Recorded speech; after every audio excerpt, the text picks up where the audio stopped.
Aku terbangun entah di mana. Aku lihat di sekelilingku adalah bangunan yang terbuat dari kayu dan bambu. Aku berdiri lalu beranjak keluar. Saat aku membuka tirai yang menghalangi pintu, aku melihat banyak sekali masyarakat yang sedang beraktivitas layaknya di perkampungan biasa. Aku lalu dikagetkan oleh dua orang yang sudah nampak sepuh. Aku lihat itu sepasang lelaki tua dan wanita yang juga sudah terlihat tua. Mereka tersenyum, lalu si nenek menawariku makan, dan si kakek mengajakku mengobrol. Meski makanan yang disajikan terlihat sederhana, entah kenapa aku sangat berhasrat untuk memakannya. Aneh, padahal cuma singkong rebus biasa. Si kakek lalu bertanya siapa aku dan dari mana. Ini kek, saya dari kota, kesini berniat KKN.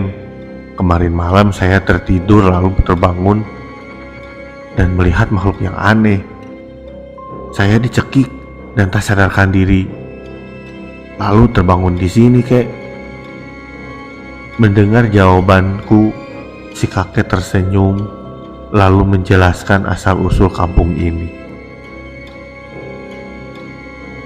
Dia lalu menunjuk ke arah samping dan bilang apakah aku dicekik oleh makhluk itu. Aku tengok ke arah jari telunjuk si kakek dan aku terperanjat kaget melihat makhluk itu sedang berdiri di seberang.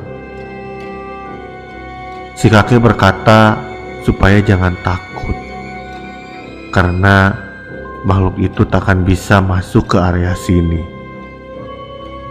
Lalu si kakek juga berkata bahwa aku seharusnya tidak di sini karena ini bukan alamku dan belum saatnya juga aku ke sini. Si kakek lalu mengusir makhluk itu. Lalu anehnya makhluk itu tiba-tiba menghilang. Si kakek juga berkata aku harus segera pulang karena sudah ditunggu oleh teman-temanku. Saya takut makhluk itu datang lagi, kek. Sambil menggelengkan kepalanya, si kakek menjawab bahwa makhluk itu tidak akan menggangguku lagi. Akhirnya aku diantar kakek dan nenek itu berjalan menyusuri kampung hingga berada di ujung kampung. Si kakek berpesan agar aku berjalan lurus mengikuti cahaya dan jangan lagi menengok ke belakang. Aku lalu berjalan menyusuri jalanan setapak. Namun karena aku penasaran, akhirnya aku melirik sedikit ke belakang. Dan saat ku tengok, alangkah terkejutnya aku ketika melihat banyak sekali mata yang melihat ke arahku dengan wajahnya yang tersenyum.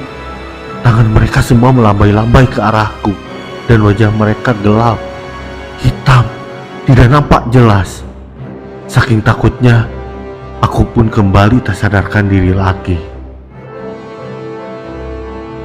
Hingga akhirnya aku terbangun kembali dan kulihat aku sudah dikerumuni teman-temanku. Dan ada pula Pak Udin dan Pak Kades di sana. Aku dengarkan mereka melantunkan doa secara bersama-sama. Aku lalu duduk dan bertanya, kenapa aku bisa di sini? Pak Udin lalu berkata bahwa aku dari semalam kesurupan dan mengamuk, yang membuat para mahasiswa lain ketakutan. Akhirnya Aku bisa tenang karena diobati oleh Pak Udin. Sungguh pengalaman yang sangat menyeramkan bagiku.